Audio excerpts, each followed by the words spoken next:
السلام علیکم تمام لوگوں کو عید بہت بہت مبارک ہو۔ پروردگار عالم آپ کو ہزار خوشیاں دیکھنا نصیب فرمائے۔ امام زمانہ علیہ السلام اور حاجت روائی مومن۔ دوستو، ہماری خوشی غم ہمارے وقت کے امام زمانہ علیہ السلام کے ساتھ ہے۔ وہ امام جو ہر وقت جس کی نظریں ہم پر ہیں، جو ہر وقت ہمیں دیکھ رہا ہے، ہماری ہر وقت مشکل کشائی کرتے ہیں۔ اگر دوستو آپ کو میری ویڈیوز اچھی لگتی ہے میرے چینل کو لائک کیجیے، سبسکرائب کیجیے، شیئر کیجیے۔ ایران کے مشہور اور معروف عالم و خطیب شیخ احمد بیان کرتے ہیں کہ ایک رات میں سویا ہوا تھا۔ آدھی رات کو گھر کی گھنٹی بجی۔ میں نے سوال کیا، کون ہو، کیا کام ہے؟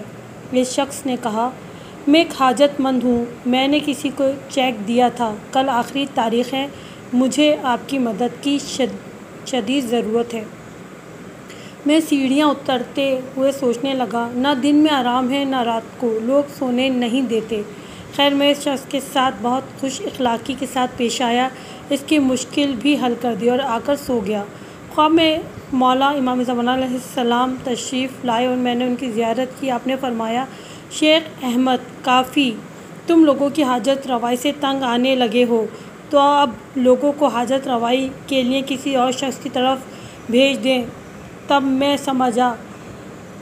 سمجھ میں آ گیا کہ لوگوں کی مدد، حاجت روائی امام زمانہ علیہ السلام کا خاص لطف و کرم تھا مجھ پر، یعنی امام زمانہ علیہ السلام مجھ سے لوگوں کی مدد کروانا چاہتے تھے۔ جب آپ دعاؤں میں خدا سے توفیق خیر طلب کرتے ہیں جب امام زمانہ علیہ السلام سے استدلال کرتے ہیں، مدد مانگتے ہیں، تو مولا لوگوں کے احوائج آپ کے امر سے ہمیں اپنے ہاتھوں سے پورا کرنے کی توفیق دیتے ہیں۔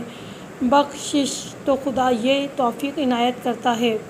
خوش قسمت ہیں وہ لوگ جو دوسروں کے کام آتے ہیں۔ مومن کی حاجت روائی سے کبھی شانہ نہ کترائیے، ہو سکتا ہے وقت کے امام نے بھیجا ہو۔ دوستو، ہمیں چاہیے کہ ہم دوسروں کی مدد کریں، ان کا خیال رکھیں، اور عید کا تو سب سے بڑا میسیج یہی ہے کہ دوسروں کے دکھ درد کو سمجھیں، دوسروں کی تکلیف کو سمجھیں، ان کا احساس کریں، ان کے کام آئیں۔ ہو سکتا ہے اسی وجہ سے ہم اپنے وقت کے امام کی زیارت کر سکیں۔ آمین۔